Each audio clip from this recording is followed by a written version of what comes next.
बिस्मिल्लाहिर्रहमानिर्रहीम। उम्मीद करता हूँ तमाम तर लोग खैर आफियत से होंगे। एक नई वीडियो में आपको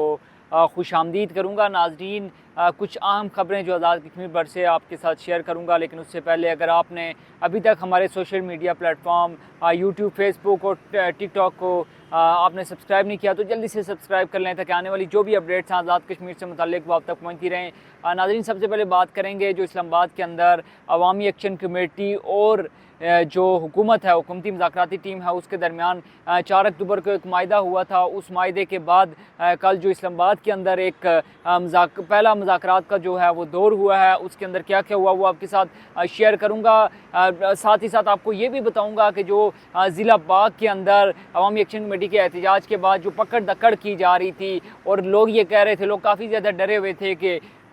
जो अवामी एक्शन कमेटी के एहतजाज में शरीक तमाम तर लोग थे, उनकी गिरफ्तारियाँ अमल में लाई जाएंगी, उनके खिलाफ एफआईआर की जाएंगी। तो उस हवाले से भी अवामी एक्शन कमेटी ज़िला बाग का अहम इजलास हुआ है, उस हवाले से भी आपको अपडेट करूँगा। सबसे पहले जो अवामी एक्शन कमेटी और हुकूमत के दरमियान इस्लामाबाद में मुज़ाकरात का बाज़ाब्ता तौर पर पहला जो दौर है वो हुआ है, और उसमें बड़ी ही इंटरेस्टिंग बात है कि जो वज़ीर दाखिला आज़ाद कश्मीर के कर्नल रिटायर्ड वक़ार नूर साहब, उनको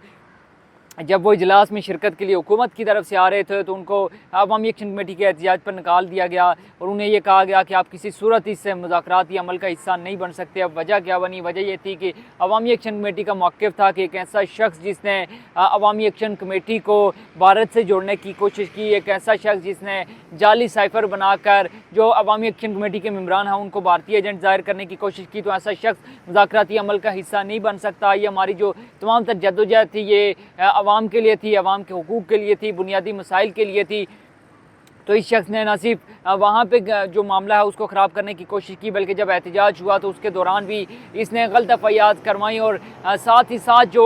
मुख्तलिफ लोग हैं उनको तंग करने के हवाले से भी जो अवामी एक्शन कमेटी के मेम्बरान है उस हवाले से ये कहा गया कि उनको ये तंग करने में इनका हाथ है। तो जो कर्नल रिटायर्ड वक़ार नूर साहब हैं उनको फौरी तौर पर वहाँ से बाहर निकाला गया। उनको बाहर निकालने के बाद जो मुज़ाकराती अमल है वो आगे बढ़ा। अब चूँकि इब्तदाई ये नशिस्त थी तो इस नशिस्त के अंदर वो जो 4 अक्टूबर को एक माहिदा हुआ था उसके ऊपर इनिशियल जो है वो ब्रीफिंग दी गई है। अब ये जो 15 दिन के बाद दोबारा मीटिंग होनी है जो कि आज़ाद कश्मीर के दारुल हुकूमत मुज़फ़्फ़राबाद में होगी, तो वहाँ पे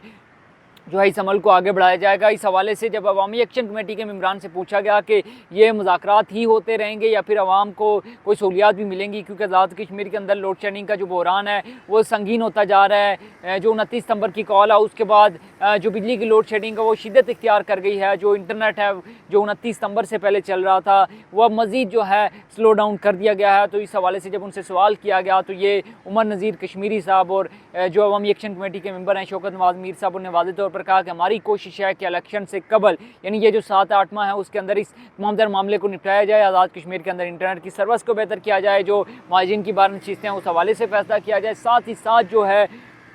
जो हुक्मरानों की इमरात हैं उस हवाले से जो है कोई न किसी नतीजे पर जो है वो पहुँचा जाए। अब उमर नज़ीर कश्मीरी साहब से ये सवाल भी किया गया है, क्योंकि वो कोर कमेटी के मेंबर हैं, तो सरदार अमान कश्मीरी के हवाले से कि अगर कोई भी शख्स है वो रियासत मुखालिफ बात करता है या पाकिस्तान के ख़िलाफ़ नारेबाजी करता है तो उस हवाले से आपका क्या मौक़िफ़ है। अगर आपसे ये मुतालबा किया जाता है कि उसको आप अवामी एक्शन कमेटी से निकालें, तो उन्होंने कहा कि अवामी एक्शन कमेटी ये जो तमाम तर लोग हैं ये छोटी छोटी ज़िलाई कमेटियाँ होती हैं, इसमें कोई ओहदा नहीं होता, कोई आप कह सकते हैं कि कोई इसकी मेंबरशिप नहीं होती। तो अगर कोई भी शख्स करता है तो वो उसका ज़ाती फेल है। और फिर उन्होंने ये भी कहा कि जो सरदार अमान कश्मीरी हैं अगर उनने कोई नारेबाजी किया तो उनका फेल या उनका ज़ाती फेल है। लेकिन साथ ही साथ उन्होंने ये भी कहा कि वो अवामी एक्शन कमेटी के कोर के मेंबर नहीं हैं। अब तमाम तर सिचुएशन सामने आ रही है, ज़ाहिर सी बात है अवामी एक्शन कमेटी के हवाले से भी चूँकि हुकूमत ने काफ़ी ज़्यादा ये चीज़ आप कह सकते हैं बरमला के हुकूमत ने शायद कोशिश की कि उनको जोड़ा जाए भारत से, लेकिन अवामी एक्शन कमेटी वाज़े तौर पर करी है कि ना सिर्फ वो पाकिस्तान के ख़िलाफ़ किसी सूरत नहीं है बल्कि वो भारत के तमाम तर दावों को भी मुस्तरद करते हैं। साथ ही साथ अवामी एक्शन कमेटी ने वाज़े तौर पर कहा था कि जो अफ़गानिस्तान के वज़ीर ख़ारजा की जानिब से जो कहा गया था कि जो पाकिस्तान है, जो आज़ाद कश्मीर है वो भारत का हिस्सा है, उसका इंटीग्रल पार्ट है, तो उसको भी हम जूते की नोक पर रखते हैं। तो ज़ाहिर सी बात है इस तरह के तमाम तर मामलात को देखने के बाद जो अवामी एक्शन कमेटी है तो उसका मौक़िफ़ बिल्कुल ही वाज़े हो जाता है। दूसरी अहम खबर ये थी कि जो ज़िला बाग के अंदर अवामी एक्शन कमेटी ने एहतजाज किया था 29 सितंबर के बाद, और जो हालात बहुत ज़्यादा ख़राब हुए थे चमियाटी के मकाम पर,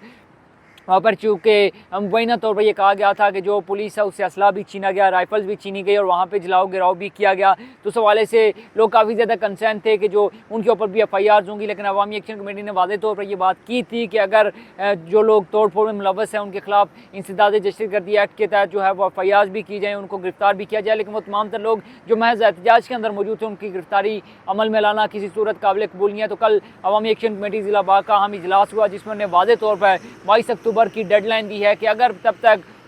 जो बाग की इंतज़ामिया है, DC, SP, SHO वगैरह, उनको अगर मुअत्तल ना किया गया तो 22 अक्टूबर को एक नए एहतजाज की, नए लॉन्ग मार्च की जो है वो कॉल दी जा सकती है। और उनके तमाम तर अगर मुतालबात को ना माना गया तो जो तमाम तर जो गिरफ्तारियाँ अमल में लाई गई हैं वो तमाम तर लोगों को ना छोड़ा गया तो उसके बाद जो अवामी एक्शन कमेटी ज़िला बाग है वो 22 अक्टूबर को किसी बड़ी एहतजाजी कॉल के लिए जो है वो तैयार हो सकती है, उसका ऐलान कर सकती है। अब देखना यह है कि मामलात किस जानिब जाती हैं, क्योंकि ज़िला बाग के अंदर ही जो कुछ लोगों से मेरी बात हुई तो उन्होंने ये कहा कि हाँ,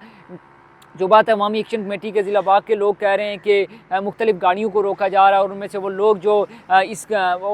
एक्शन के अंदर मौजूद थे, वहाँ इस एहतियाज के अंदर मौजूद थे, उनको रोका जा रहा है, उनको भारी जुर्माने किए जा रहे हैं, गाड़ी वालों को, रिक्शे वालों को। तो अगर ऐसी कोई बात है तो ज़िला इंतज़ामिया को फौरी तौर पर एक्शन में आना चाहिए और इस तरह के जो तमाम तर लोग हैं उनके खिलाफ कानूनी कार्रवाई अमल में लानी चाहिए। बहरहाल जो भी अपडेट्स होंगी तमाम तर सिचुएशन के हवाले से, आज़ाद कश्मीर बर्ड से जो भी सिचुएशन होगी, क्योंकि महंगाई की शरह दिन ब दिन बढ़ती जा रही है। टमाटर 500 से 550 रुपये किलो में बिक रहा है। बाकी अशिया खुर्दनोश की कीमतों में भी जो है वो काफ़ी ज़्यादा इजाफा हो गया। तो जो भी अपडेट्स होंगी आपके साथ शेयर करते रहेंगे। अगर आप अभी तक आपने हमारे चैनल को सब्सक्राइब नहीं किया तो जल्दी से हमारे चैनल को सब्सक्राइब कर लें ताकि आने वाली जो भी अपडेट्स हैं वो आप तक पहुँच सके। अभी तक के लिए मुझे दीजिए इजाज़त। अल्लाह हाफ़िज़।